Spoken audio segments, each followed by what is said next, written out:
Good evening. I'm MJ from Linus Publications, and welcome to the 10th House Briefing.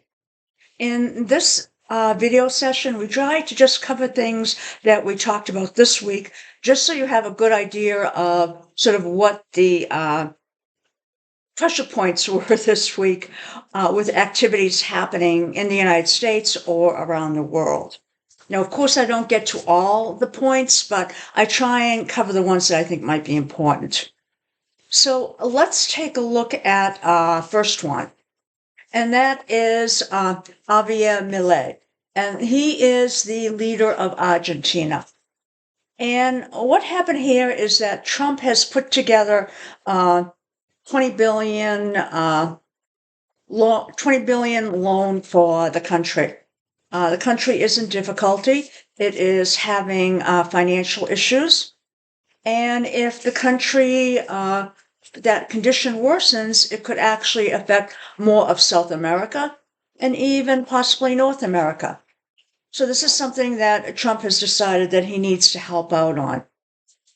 Now, some of the things that, people are bringing up about this is that the fact that Trump is helping Argentina, but they're not helping, his own farmers in the country that have lost money over the tariffs. Also, Argentina is actually selling their soy crop because so the tariffs, the American farmers are not able to sell the soy crops to the people that normally buy it, and instead those people are buying it from Argentina. So there are a lot of issues involved with this. Now, Argentina, the leader is the one that was down in, he's a populist. He's the one that was down on the stage with the chainsaw originally. And so he's promised a lot, but he's also trying to cut down on the debt of the country. So what are some of the important points here? Well, they're going to have elections near the end of the month.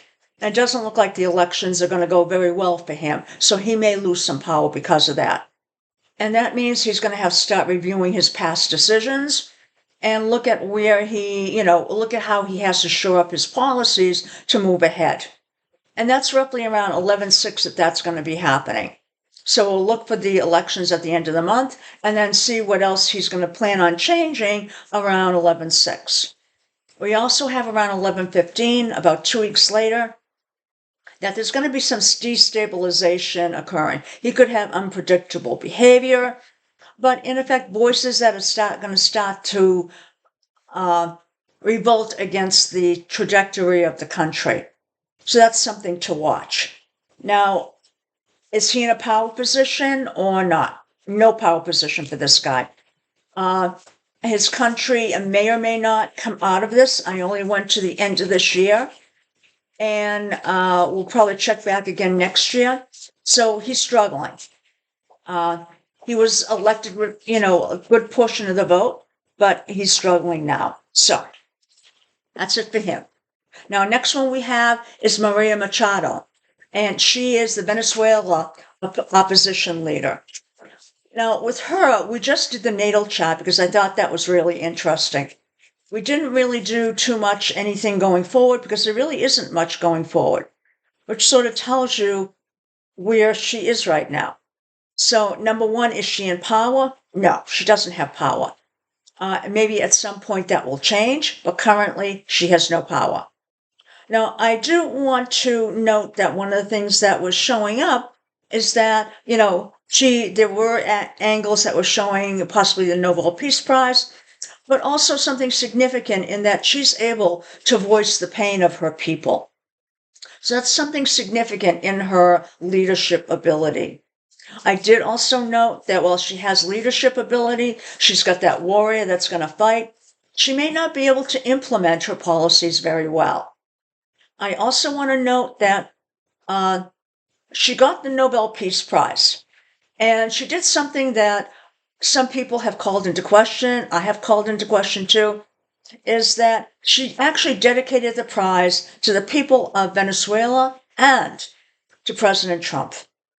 So Trump then turned around and accepted the award. In effect, he said that she is accepting the award in his honor. So this sort of brings into play, well, she's sort of pushing another person that's a tyrant, in effect, onto a stage. And I don't have the final answers on this, but I'm not sure if that was the best position for her to play here. Do I understand why she did it? Yes. She needs the help of the United States. But right now, she doesn't need that help because she's not in a position to be able to take over the country.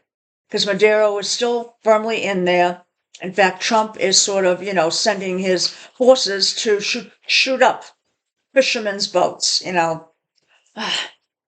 So we'll come back to that at some point, probably not till next year. Next thing we have is the one I talked about this earlier today, which is Palestine. And does Palestine have power here? No, they don't have power. But they're moving from an unfortunate position to another unfortunate position. So the Palestinians are coming back home, but who knows if this is going to be a home that they can stay in. But they're coming home. So that's a feat in itself. Now, do I think the council they're going to elect is going to do a great job? Probably not. They're going to have some troubles. What is it? Around 117, and again around 4-3. But that gives them at least 2 or 3 months to actually get stuff going. Things like food, water, maybe start clearing up some of the debris, so they can start doing some stuff. So this is sort of, even though it's still not a great situation, it's still a step towards something other than what they have. So with that, I say that is sort of possibly good for, the people. I mean, maybe other people can voice in what they think of this, but, there's always a chance that the plans for Palestine are going to be that they're going to put in, high-rise buildings, they're going to have rich people come in, and the Palestinians will be moved out. That's always a chance of that. And with Trump heading this, that's more than likely. Now, I haven't gotten to do Israel yet, but Israel may not be in a great position here. So they may think they're getting rid of Hamas, but I don't think that's true. But we'll see. That was just my first impression looking at the chart. So those are the 3 that we had covered. I do want to mention one other thing. If you're following the stock market, if you're following the price of gold has soared. And usually the gold is where people go when they're really afraid of what's going on in the world. And they're afraid of investing in any currency. So they're afraid of going into dollars or into, any other currency. They'll go into gold. Last time, gold went up before the 2008 mortgage crisis. So that was about a year and a half, 2 years before, in effect, we had that crash. So gold sometimes will go up before a crash. Sometimes they go up after a crash. Now, Trump also did the tariffs again with China. So that's spooking the markets. And the markets like to have things where they know what's going on. Whenever you spook them, it's tough. So they're going to react. So it's something to look at your investments, possibly. I'm not saying to do one thing or another, but follow them.